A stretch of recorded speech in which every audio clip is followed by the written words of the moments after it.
But the crackdown era of the 1970s, I think, exacerbated a shift in the spatialization or the geography of activism and protest.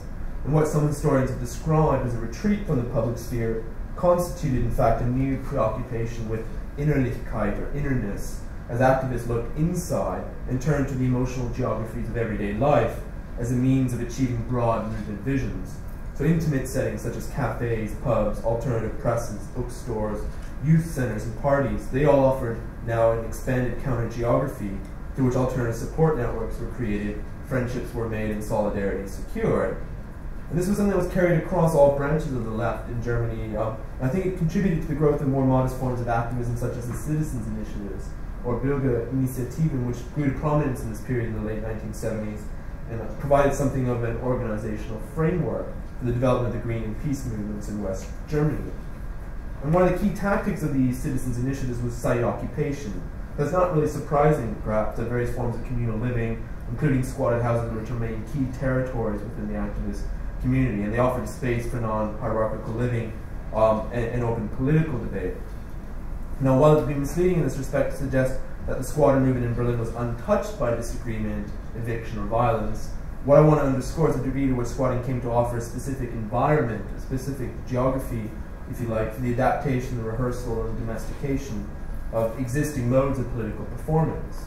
So if anything, many squatters, if not most, took as axiomatic the idea that it was the building itself which became a necessary condition for experimenting with new forms of collective living.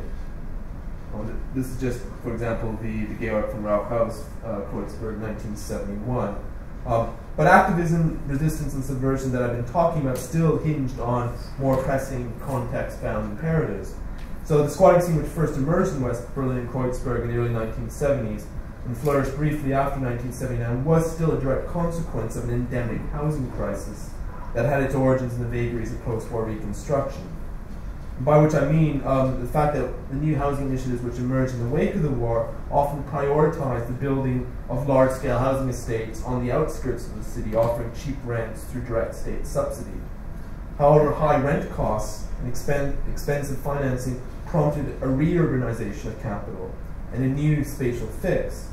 So in other words, to lower the cost of construction, public housing developments were transplanted back into previously multi-purpose Gründerzeit districts such as Kreuzberg. And the idea was to replace these existing historical districts with monofunctional modern districts. And yet this policy, and in German it's referred to as Kahlschlag, or the Flächensanierung, the idea being this idea of a clear cut or area renovation, was never designed to be especially cost effective. And if anything, it only exacerbated an existing housing crisis through rampant speculation and local corruption. And some of the best reporters of precisely the complex webs of corruption in the development or the lobby in Berlin were the squatters themselves, and they produced their own pamphlets and literature teasing out the different networks of corruption in neighborhoods like Kreuzberg, and such as some of the examples and some of the things they were producing at the time.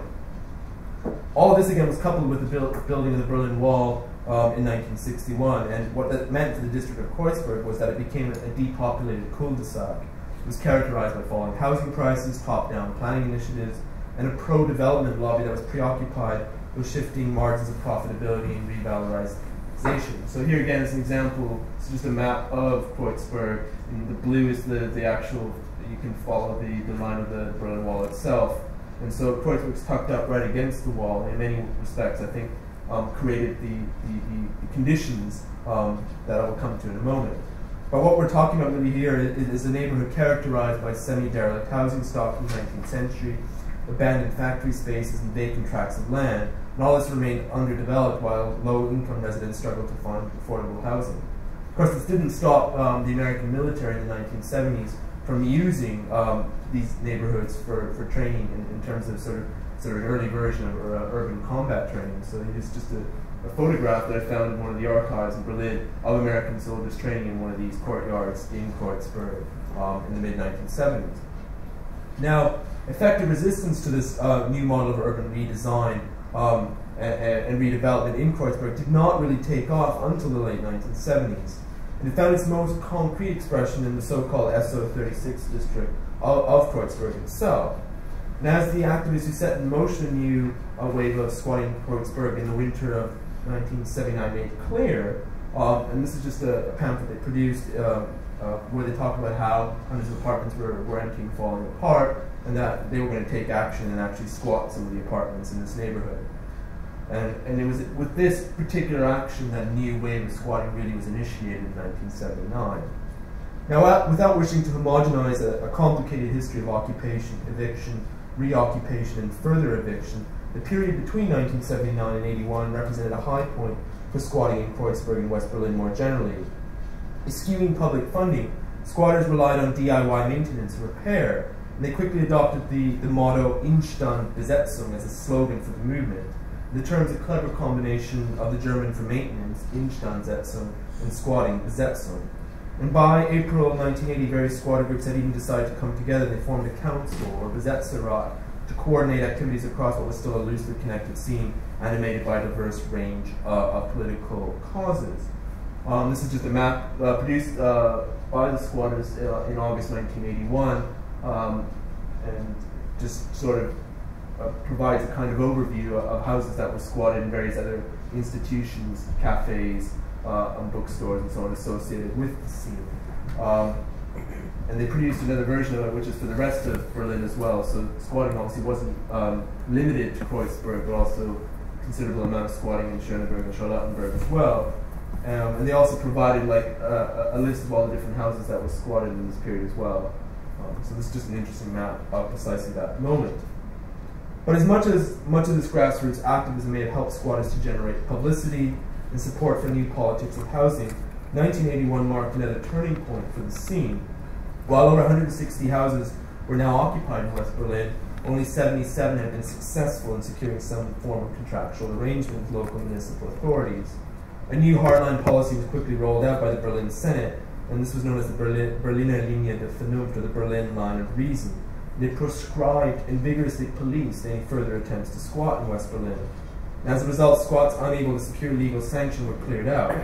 Many projects that were able to guarantee long-term use of the building fell under a new program which was ratified by the Berlin House of Representatives in 1983. And what this program allowed was that various houses could apply for public funds to repair and modernize their properties through what became known as a structural self-help initiative. Of course, for many, such a program was itself tantamount to a form of pacification. And recriminations quickly circulated within the movement as up to 80 houses accepted an offer for funding, even if it meant using public funds to support attempts at creating non-speculative alternative spaces. And amidst widespread feelings of anger, failure, and loss, it's perhaps not surprising then that by the mid-1980s the movement had lost a lot of its critical momentum.